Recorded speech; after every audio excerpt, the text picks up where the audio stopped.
നമസ്കാരം. ഞാൻ doctor Nirmal Mathew Alex, Apollo Adlux hospital അങ്കമാലിയിലെ ഇൻറ്റേർണൽ മെഡിസിൻ കൺസൾട്ടൻ്റാണ്. July 24 world self care day ആണ്. അപ്പം എന്താണ് ഈ സെൽഫ് കെയർ എന്ന് പറയുന്നത്? നമ്മുടെ ഹെൽത്ത് ഇമ്പ്രൂവ് ചെയ്യാൻ വേണ്ടി നമ്മൾ കൊണ്ടുവരുന്ന ശീലങ്ങൾക്കാണ് സെൽഫ് കെയർ എന്ന് പറയുന്നത്. തിരക്കേറിയ നമ്മുടെ ജീവിതത്തിനിടയ്ക്ക് പലപ്പോഴും നമുക്ക് പലതരം പ്രയോറിറ്റീസ് ഉണ്ട്. അപ്പം നമ്മളെ തന്നെ ശ്രദ്ധിക്കാൻ മറക്കുന്നു. അപ്പോൾ ഇതുമൂലം പലതരത്തിലുള്ള അസുഖങ്ങൾ നമുക്ക് വരുന്നു, മെൻ്റൽ സ്ട്രെസ്സുകൾ വരുന്നു, ജോലിയിലുള്ള ബേൺ ഔട്ട്സ്, ഇതെല്ലാം നമുക്ക് ഈ ഒരു സെൽഫ് കെയറിൻ്റെ അഭാവം മൂലം വരുന്നു. ഈ സെൽഫ് കെയറിൻ്റെ ഒരു പ്രാധാന്യം എന്താണെന്ന് വെച്ചാൽ, നമുക്ക് അൾട്ടിമേറ്റ്ലി പലതരം പ്രയോറിറ്റീസ് നമ്മുടെ ലൈഫിലുണ്ട്. നമ്മുടെ ഫാമിലിനോടുള്ള കമ്മിറ്റ്മെൻറ്റ്സ് ഉണ്ട്. പക്ഷേ ഈ ഒരു കാര്യങ്ങളെല്ലാം, ഈ ഒരു കമ്മിറ്റ്മെൻറ്റ്സ് എല്ലാം പൂർത്തിയാക്കാൻ നമ്മൾ ഹെൽത്തി ആയിട്ടിരുന്നേ പറ്റത്തുള്ളൂ. ഇപ്പോൾ പണ്ടത്തെ ഒരു പഴഞ്ചൊല്ലുണ്ട്, if wealth is lost nothing is lost, if health is lost something is lost, if character is lost everything is lost. പക്ഷേ ഈ ഒരു പുതിയ കാലത്തിൽ ഇപ്പോൾ ഹെൽത്തിനുള്ള പ്രാധാന്യം ഈ ഒരു ബാക്കി രണ്ട് വെൽത്തിനെക്കാട്ടിലും ക്യാരക്ടറിനെക്കാട്ടിലും ഉണ്ട്. ഈ ഹെൽത്ത് നമ്മൾ പ്രയോറിറ്റൈസ് ചെയ്ത് നമ്മുടെ ഹെൽത്ത് കൃത്യമായിട്ട് നോക്കിയാൽ മാത്രമേ നമുക്ക് വെൽത്ത് ബിൽഡ് ചെയ്യാനും ഒരു ക്യാരക്ടർ ബിൽഡ് ചെയ്യാനും സാധിക്കത്തുള്ളൂ.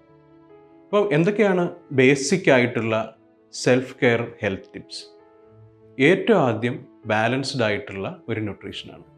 പഴങ്ങൾക്കും പച്ചക്കറികൾക്കും കൂടുതൽ പ്രാധാന്യം കൊടുത്ത് പ്രോസസ്ഡ് ഫുഡൊക്കെ അളവ് വളരെ കുറവായിട്ടുള്ള ഒരു ഡയറ്റ്.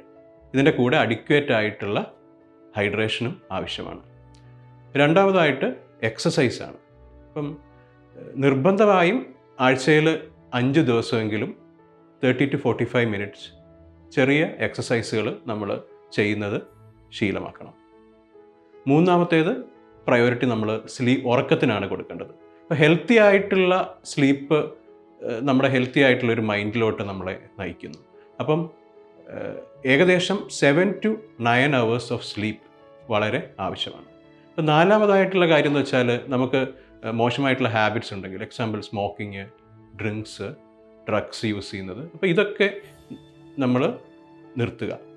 ഒരു ബെറ്റർ ആയിട്ടുള്ള ഒരു ഹെൽത്തിന് ഈ ഒരു ഡിസ്ട്രാക്ഷൻസ് നമുക്ക് ഒരിക്കലും പാടില്ല. അടുത്തായിട്ടുള്ളത് നമ്മുടെ പ്രിവെൻറ്റീവ് ചെക്കപ്സുകളാണ്. അപ്പം വർഷത്തിൽ ഒരിക്കലെങ്കിലും നമ്മുടെ ബേസിക് ആയിട്ടുള്ള ബ്ലഡ് ടെസ്റ്റുകൾ, example haemogram, lipid profile, kidney function ടെസ്റ്റുകൾ, ലിവർ ഫങ്ഷൻ ടെസ്റ്റുകൾ, ECG, അതേപോലെ blood sugar values, HbA1c, minimum ഈ ഒരു ടെസ്റ്റുകളെങ്കിലും എല്ലാ വർഷവും നിർബന്ധമായി ചെയ്യാൻ നമ്മൾ ശീലിക്കുക. പിന്നെ ഇമ്പോർട്ടൻ്റ് ആയിട്ടുള്ളത് ഡിജിറ്റൽ സെൽഫ് കെയർ എന്ന് പറയും. ഡിജിറ്റൽ സെൽഫ് കെയർ എന്ന് പറഞ്ഞാൽ നമ്മുടെ സ്ക്രീൻ ടൈം, നമ്മൾ മൊബൈൽ യൂസ് ചെയ്യുന്നത് അല്ലെങ്കിൽ ലാപ്ടോപ്പ് യൂസ് ചെയ്യുന്നത് ടൈം നമ്മൾ മാക്സിമം കുറയ്ക്കാൻ ശ്രമിക്കുക. പിന്നെ ഏറ്റവും പ്രാധാന്യമുള്ള ഓരോന്ന് വെച്ചാൽ നമ്മുടെ സ്ട്രെസ് മാനേജ്മെൻ്റ് ആണ്. അപ്പം ഇത്രയും കാര്യങ്ങൾ നമ്മൾ ശ്രദ്ധിച്ചാൽ നമ്മൾ ഒരു ബെറ്റർ സെൽഫ് കെയറിലോട്ട് നമ്മളെത്തും. ഈ ബെറ്റർ സെൽഫ് കെയർ എന്ന് പറയുമ്പോൾ എപ്പോഴും ഇത് ഒരു ദിവസത്തേക്കോ അല്ലെങ്കിൽ ഒരാഴ്ചത്തേക്കോ അല്ലെങ്കിൽ ഒരു മാസത്തേക്കോ ചെയ്യേണ്ട കാര്യമല്ല. ഇതൊരു ഹാബിറ്റായിട്ട് ലൈഫ് ലോങ് ചെയ്യേണ്ടതായിട്ടുള്ള കാര്യമാണ്. പലപ്പോഴും ഹെൽത്ത് ക്യാമ്പ്സിൽ പോകുമ്പോൾ നമ്മൾ പല പ്രായത്തിലുള്ള ആളുകളെ കാണാറുണ്ട്. അവർ പല മെഡിക്കൽ റിപ്പോർട്ട്സുമായിട്ട് വരാറുണ്ട്. അപ്പോൾ ഉദാഹരണത്തിനൊരു 20 to 30 ഇയർ ഗ്രൂപ്പിൽ പൊതുവേ ആരോഗ്യ പ്രശ്നങ്ങളൊന്നും ഉണ്ടാവാറില്ല. 30 to 40 ഗ്രൂപ്പിൽ അല്ലെങ്കിൽ അതിന് ശേഷമാണ് പലപ്പോഴും ഈ ലൈഫ് സ്റ്റൈൽ ഡിസീസസിൻ്റേതായിട്ടുള്ള മാറ്റങ്ങൾ ബ്ലഡ് റിപ്പോർട്ട്സിലെല്ലാം കണ്ടുവരാറുള്ളത്. അപ്പോൾ സെൽഫ് കെയർ നമ്മൾ എത്രയും നേരത്തെ തുടങ്ങുക. ഏജ്ഡ് ആയിട്ടല്ല ഈ ഒരു സെൽഫ് കെയർ കാര്യങ്ങൾ ചെയ്യേണ്ടത്. ചെറുപ്പം മുതൽ തന്നെ, സ്കൂൾ തലം മുതൽ തന്നെ നമ്മുടെ മക്കളിലും നമ്മളിലും ഈ ഒരു സെൽഫ് കെയർ ആയിട്ടുള്ള ഹെൽത്തി റുട്ടീൻസ് നമ്മൾ കൊണ്ടുവരാൻ ശ്രദ്ധിക്കുക.